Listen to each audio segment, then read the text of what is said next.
Então, no último vídeo, o Machado de Assis nos fez o seguinte desafio sobre o homem que doou à Santa Casa 20 contos de réis, né? E quando digo que o achei, erro, porque não o achei, não o vi, não o conheço. Achei-o sem o achar. Parece um enigma, e é de certo enigma. Mas do que eu quisera ver-te fazer, leitor, se tens queda por tais ocupações. E aí, conseguiu descobrir, se você assistiu o vídeo anterior, como pode, como que ele achou não achando? Então vai lá a resposta. Suponho no leitor uma alta dose de penetração, ou seja, você tem uma mente aguda, você tem uma mente que penetra muito a fundo nos enigmas. Ou seja, você é muito esperto e provavelmente você solucionou o enigma, né? Não me canso em explicar que o homem de que se trata é o incógnito benfeitor das órfãs da Santa Casa, o que deu 20 contos de réis sem dar o nome. Próximo parágrafo ele fala o seguinte, sem dar o nome, ponto de exclamação. Né? Primeiro, vamos lá, lembre-se que antes da caridade ser estatizada, né, nós tínhamos desde sempre as caridades, né, as instituições de caridade, que basicamente era a igreja. Né? E no Rio de Janeiro daquele tempo nós tínhamos talvez a mais famosa, que era a Santa Casa, né, que cuidava tanto de pessoas doentes, pessoas que não tinham onde ficar, e também os órfãos. Né? Este senhor, nós nunca saberemos o nome desse senhor, doou 20 contos de réis para as órfãs da Santa Casa. Então, uma vez que a gente sabe o que é a Santa Casa de Misericórdia, 20 contos de réis é grana? E aí eu posso te dizer, é muita grana. 20 contos de réis é muita grana. Só para você ter uma ideia, eu vou dar alguns números para você aqui. O Pádua, o tartaruga, o pai da Capitu, ele uma vez ganhou na loteria, né? E aí ele queria fazer um monte de extravagância, comprar um cavalo chique, mandar vir um monte de passarinho da Europa, mas aí a mãe do Bentinho, a dona Glória, acabou convencendo ele a não fazer uma extravagância. Então o que o Pádua fez com o dinheiro? Ele comprou a casa dele e guardou um dinheiro para emergências. E ele tinha ganho 10 contos de réis na loteria. 10 contos de réis. Nós estamos falando sobre o dobro disso. Ó, mais um pouco de dado, mais algum dado aí. Quando o pai do Brás Cubas morreu, ele estava lá uma discussão com o Cotrim, seu cunhado, sobre uma casa. Lembre-se, casa de gente da grana, né? E aí a discussão de quem ia herdar a casa, né? Casa que equivaleria a uma propriedade rural também. Um ia ficar com uma casa, outra ia ficar com essa casa, outra ia ficar com a propriedade.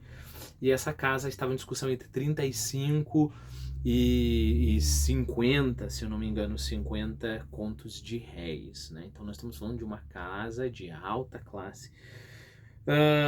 O salário mínimo, só para você ter uma ideia, ali no final do Império, o salário mínimo era de 25 mil réis. Lembre-se que em um conto de réis você tem 1 milhão de réis. Vamos lá, vamos mais um pouco, né? Uma professora de ensino primário, assim, então não é aquele salário miserável de 25 mil réis, né? É um salário, ela ganhava 45 na verdade, 45 mil réis por semana. Ou seja, a professora por ano ia ganhar 450, 500, 550, 540 mil réis, né? Que não dá nem, está longe de dar um conto de réis. Um coronel aposentado, ele tem uma pensão anual de 1 conto de réis, ou seja, um coronel aposentado teria que esperar 20 anos para juntar esses 20 contos de réis doados por esse senhor, né? Um outro número que eu gosto é a Marcela, a linda Marcela. Lembra da Marcela, do Memórias Póstumas? Que era, digamos assim, uma mulher cheia de arte, né? Da profissão mais antiga que há. Só que a especialidade dela não era ser uma prostituta de casa aberta, né? De porta aberta. Como era o caso da... Puxa vida, eu esqueci o nome. Leonie, no Cortiço, que cobrava lá, se não me engano, 30 mil réis. 30 mil réis por vez, né? Que é mais que um salário de um trabalhador braçal. Você junta o mês inteiro, vai lá e tem uma noite com a Leonie. A Marcela era mais do que isso. A Marcela é aquela que não cobra em espécie, não é essa coisa fria assim, toma lá da cá, né?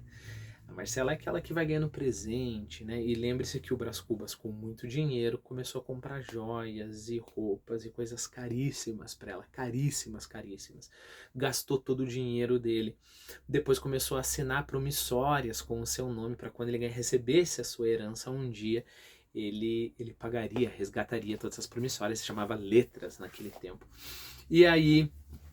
tem uma parte que o pai dele descobre tudo isso e manda o cara para a Europa para acabar com aquela coisa absurda. E aí nós ficamos sabendo que durante todo este tempo, foram alguns meses, né? A Marcela amou o Brás Cubas por 11 contos de réis, uma pequena fortuna também. Mas vamos voltar, né? Suponho no leitor uma alta dose de penetração, não me canso em explicar-lhe que o homem de que se trata é o incógnito benfeitor das órfãs da Santa Casa, o que deu 20 contos de réis sem dar o seu nome. Sem dar o seu nome. Este simples fato conquista nossa admiração. Não que ela esteja acima das forças humanas. Vamos lá, né? Bom, deixa eu ler primeiro, depois eu tenho algumas explicações. Sem dar o nome, este simples fato conquista a nossa admiração.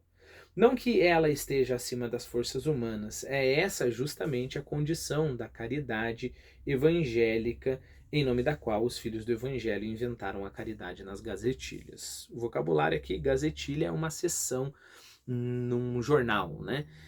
Então, por exemplo, você tinha lá a Gazeta do Povo, até hoje você tem a Gazeta do Povo, mas você tinha a Gazeta do Povo impressa e tinha lá a seção de esportes, a seção internacional, a seção Caderno G, se eu não me engano, que era o caderno de cultura, né? Então, esse gazetilha, né? O folhetim.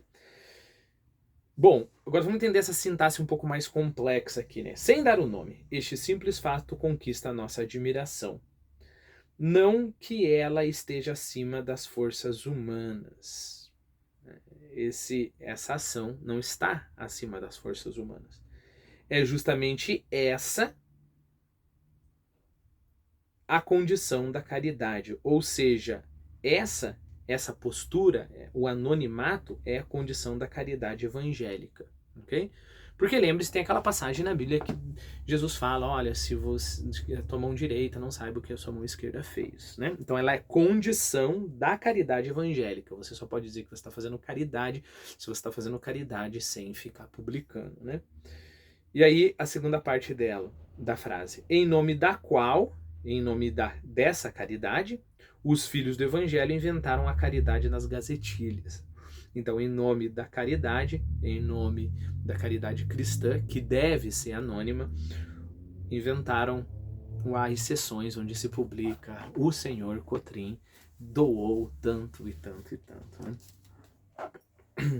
Mas, na realidade, o caso é raro. 20 contos dados assim com simplicidade, sem uma notícia nas folhas públicas, sem 2 barretadas, barretada é cortesia tirando o chapéu, né, o barrete, sem 2 barretadas, sem uma ode, quer dizer, um poema de louvor, sem nada, 20 contos que caem da algibeira do benfeitor para as mãos dos beneficiados sem passar pelos prelos, ou seja, pela prensa, ou seja, pelo jornal.